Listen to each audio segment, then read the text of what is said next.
Welcome to Thriving Tribesmen. My name is Kuri, your host, and I'm excited to be making this episode. Today, hopefully, by the end of this podcast episode, you can understand why you are a nice guy and how that's affecting you. And more importantly, by understanding it, you can start moving away from being a nice guy, because being a nice guy is actually manipulative. It's actually a very horrible trait to have. We're going to discuss a little bit into this so you can understand why it has caused you to be in a sexless relationship. Now, for some of you guys, for you to end up to becoming a nice guy, it comes back down to the parents that you are living with, your caregivers. So most likely, a lot of you guys have come from single parent homes, so where your mom has got divorced, and then maybe she ended up in another relationship, but for a period of time, it was just her and the children. So you and your siblings and your mother. And that's where the nice guy was formed, because at some point she must have been grieving the relationship. At some point she was not emotionally regulated. So therefore you felt like you needed to serve in order for you to get, it was this dual thing there where you serve to make your life better, help her to regulate. And when she did, she would then validate you. So you didn't feel like you were validated up until you served, which sets a really bad dynamic. Really, a good relationship would have been like, this is an adult problem. You should not be trying to solve this.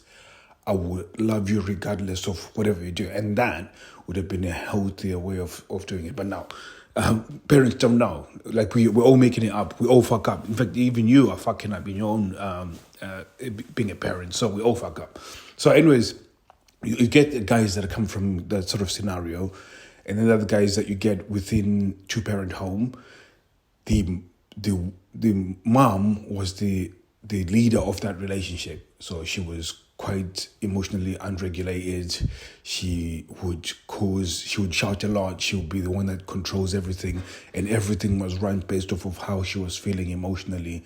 And therefore she was more of a tyrant than somebody who was caring and giving. So you had to behave a certain way in order to keep her regulated.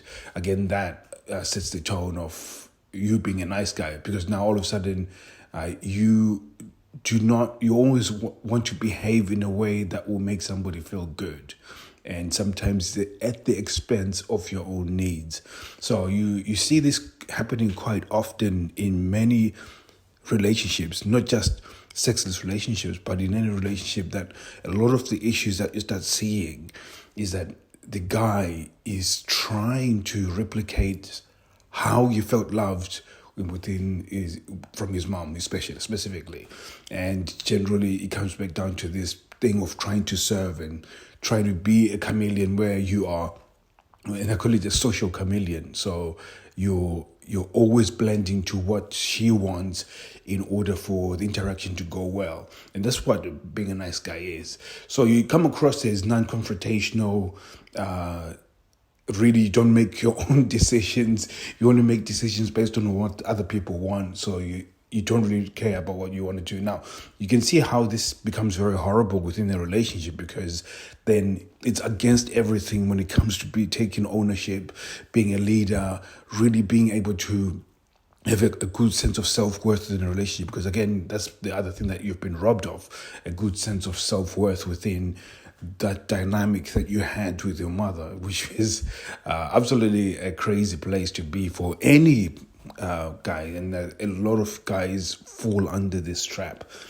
When you have a stable home where mom is regulated and dad is within a leadership role, you tend to start picking up what it looks like to be a leader. Now, some people that you'd have seen that are well adjusted, they seem to be really, really cool. They know themselves. They're not outrageous bullies or anything like that, but they just seem to be really cool guys that seem to pick up all the girls. They seem to be really cool. And, you know the guys I'm talking about.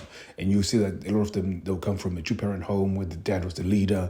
In fact, I know a guy, his dad was a police officer. So you can imagine that he was very self-aware, very sure of himself. And he's gone on to be a very a leader within the community because he was built that way, because he saw what leadership looked like. I mean, now that I look at back, I can see that a lot of stuff that I talk about in terms of interactions of relationships is because I was watching what his parents were doing, because I thought, wow, that's a really good relationship. And I started seeing what was good about it just in the last few years, that, okay, this is what he was doing good. And one of the things was, he was a really, really good leader. He was fair, he was firm, he was fair, and not just in his family, but directly towards him. So, which he learned this style of leadership. Now, we can't turn back the clocks and have really good parents or really change our parents, but we can change where we are now. Is that really, you being a nice guy is a manipulative tack. And every time you do things, you're doing things in self-preservation, because if you feel like if you don't do the job to try and regulate your partner, or you don't try and do the acts of service in order for her to see you, you feel like she won't love you. And this is that self-protection from that. And that forces you then to have these weird behaviors where you're extremely nice, really don't say your opinions, you don't say what you need. And again, you ignoring your needs is some of the reasons why you're now suffering with mental health issues, why you're suffering with some of this depression and so on. Because again, you're not taking care of yourself. You're not seeing and communicating your needs. Now, some of you guys are saying, well, I've told her that I want more sex. I've told her that not having sex is a problem. Yes, but at the same time, your behaviors around that are communicating something else. They're not communicating somebody of leadership. They're not communicating somebody who she can fall in love with, or in fact, not fall in love, but somebody who she can be sexually attracted to. So I'm just going to knock it on the head here, but hopefully it's something that has got you thinking about why being a nice guy is a terrible thing. Now, there's a book out there, it's called No More Mr. Nice Guy, I think. I forgot the name of the author. But one thing I know is that he was pretty spot on last time. I think I've read it years ago. He was pretty spot on about being a nice guy. But at the same time, there are some things that I think he left out that were really important, then especially on how that is formed and how it happens that you end up in this place. So hopefully if you have read the book, I've given you an idea of why you've ended up in this place. And at least it goes into some of the things that you can do in terms of your interactions, how you can make those interactions be more authentic to who you are. And really, some of you guys have never lived a life of who you are specifically. So, for example, just to sum it up, is that some of you guys have lived some of you guys, your career path was chosen for you because you wanted to be a nice guy. Some of you guys, the hobbies that you do them because you want to be a nice guy. You do things based off of trying to keep the peace amongst the people that you're interacting with, and you've never done anything that is for you, and you probably don't even know what you want and what you like. Now, the perfect example of this is that I absolutely love my job. I like coaching, yes, but also when it comes to engineering, I absolutely love it. It's something that I chose, something that I wanted to do. And I know this because a lot of people that I know are doing similar jobs, and I've moved away from that. And again, not just people I know, but the community as a whole, people from my country do similar jobs because they don't.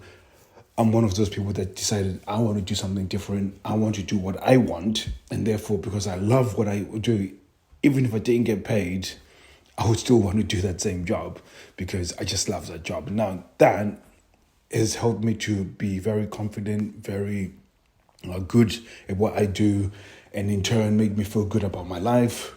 In turn also made me feel good in terms of how I lead.